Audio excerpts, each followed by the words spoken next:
Last വീഡിയോയിൽ നമ്മൾ bougainvillea പ്ലാന്റ്സിലെ പ്രൂണിങ്ങിനെ കുറിച്ചാണ് ഡിസ്കസ് ചെയ്തത്. ഇനി അടുത്ത ഇതിൻ്റെ ഫെർട്ടിലൈസേഷൻ ആണ്. ഈ ബോഗൻവില്ല പ്ലാന്റ് ഒരു ഹെവി ഫീഡറാണ്. അതുകൊണ്ട് തന്നെ നമുക്ക് ഫ്രീക്വൻ്റ് ആയിട്ട് ഫെർട്ടിലൈസേഷൻ ഇതിന് ആവശ്യമാണ്. എന്നാൽ മാത്രമേ സീസണിൽ ഇതിൽ ഒരുപാട് പൂക്കൾ ഉണ്ടാവുകയുള്ളൂ.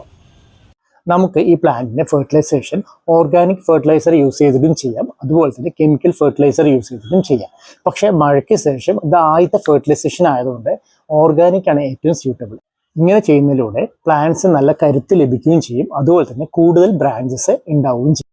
ആദ്യം തന്നെ ചെടി നന്നായി നനച്ചു കൊടുക്കുക. അതിനുശേഷം നന്നായി ഇളക്കിയ ശേഷം ഒരു പിടിയോളം വെർമി കമ്പോസ്റ്റ് യൂസ് ചെയ്യുക. പിന്നെ അതുപോലെ തന്നെ ഒരു പിടിയോളം എല്ലുപൊടി, പിന്നെ ശകലം വേപ്പിൻ പിണ്ണാക്ക് നമുക്ക് യൂസ് ചെയ്യാം.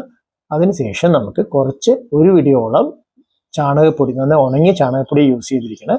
അതിൻ്റെ പുറത്ത് നമുക്ക് ഗാർഡൻ സോയിൽ കുറച്ചും കൂടി ഫില്ല് ചെയ്ത ശേഷം നന്നായിട്ടൊന്ന് നനച്ചു കൊടുക്കുക. ഇനി കൂടുതൽ വിശേഷങ്ങളുമായിട്ട് അടുത്ത വീഡിയോയിൽ കാണാം. അതുപോലെ തന്നെ ഈ വീഡിയോ നിങ്ങൾക്ക് യൂസ്ഫുൾ ആയിട്ടുണ്ടെങ്കിൽ please like, share and support. അതുപോലെ തന്നെ സബ്സ്ക്രൈബ് ചെയ്യാൻ മറക്കരുത്. Okay, by.